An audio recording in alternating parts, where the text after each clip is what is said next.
तुम Taimur group of industries के अगले वारिस हो और तुम कहते हो आग से खेल रहे हो। शाजिल लॉन में बैठा स्मोकिंग कर रहा होता है जब उसका बाप उसे आके कहता है कि तुम तैमूर ऑफ इंडस्ट्रीज के अगले मालिक हो और तुम कहते हो मैं आग से खेल रहा हूँ। फिर उसका बाप कहता है कि इंसान के दामन पे अगर शोले की बजाय छोटी सी चिंगारी भी गिर जाए तो लम्हों में सब खाक हो जाता। आगे से शाजिल कहता है कि अगर इंसान खुद को जलाकर खाक करना चाहे तो। यहाँ पे शाजिल शिफा के लिए गजरे लेता है, लेकिन माज को इस बात का पता नहीं होता। शाजिल ये कहता है कि ये गजरे शिफा को दे देना, तो माज ये सुनकर बिल्कुल हैरान हो जाता है और वो उसे देखता ही रह जाता है। उसके बाद जब शिफा को ये पता चलता है कि ये गजरे माज नहीं लेके आया बल्कि शाजिल ने भेजे हैं, उसके बाद वो माज से झगड़ा करती है कि तुम हमारी आपस की बातें शाजिल को क्यों बताते हो, क्योंकि वो एक मैसेज देख चुकी होती है जो शाजिल ने माज को भेजा होता है, जिसमें ये लिखा होता है कि क्या तुमने गजरे शिफा को दे दिए और अब तक तो शिफा का मूड भी ठीक हो चुका होगा और जो पैसे तुमने मुझसे उधार लिए थे वो मुझे वापस ना करना, क्योंकि यारी दोस्ती में इतना कुछ तो चलता ही रहता है। जी तो नाजरीन, जैसा कि आपने पिछली किस्त में देखा कि शिफा के भाई को पैसों की ज़रूरत है, लेकिन उसे कोई पैसे नहीं दे रहा होता और उसे पैसों की ज़रूरत थी क्योंकि उसका बेटा बहुत बीमार था,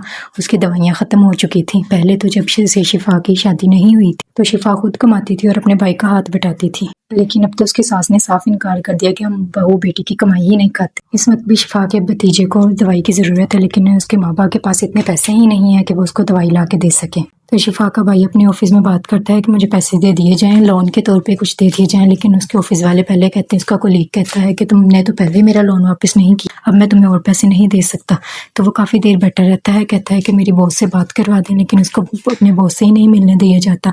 थोड़ी देर बाद उसे मिलने जब दिया जाता है तो वो अपने बॉस से कहता है कि मुझे कुछ लोन चाहिए। उसका बॉस भी उसे यही कहता है कि तुमने तो पहले लोन के पैसे ही हमें अभी तक वापस नहीं किए, मैंने कौन सा यहाँ पे चैरिटी खोल रखी है जो तुम्हें मैं पैसे बार बार दिए जाऊँ, तो मेरे पास पैसे नहीं है तो तुम यहाँ से चले जाओ। उसी वक्त उसके बॉस के पास उसका एम्प्लॉई आता है और आके कहता है कि मैं 20 लाख की पेमेंट मिली है, लेकिन मैं इस वक्त जमा नहीं करवा सकता बैंक में क्योंकि बैंक बंद हो चुके हैं। उसका बॉस कहता है मैं इतनी बड़ी रकम कहाँ पे रखूंगा, क्योंकि बैंक तो आज भी बंद रहेंगे और सुबह संडे है, सुबह भी बंद रहेंगे। तो वो अपने पास ही लॉकर में रख लेता है पैसे।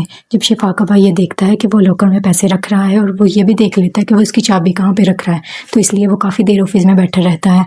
जब सारे ऑफिस वाले चले जाते हैं वहाँ से, तो वो अपने बॉस के ऑफिस में जाता है, वहाँ से चाबी निकालता है और पैसे लेता है। और वहाँ से जब जाने लगता है तो गार्ड से पूछता है कि क्या आपका काम हो गया, तो कहता है हाँ मेरा जो बचा हुआ काम था वो हो गया है। तो वो वहाँ से चला जाता है।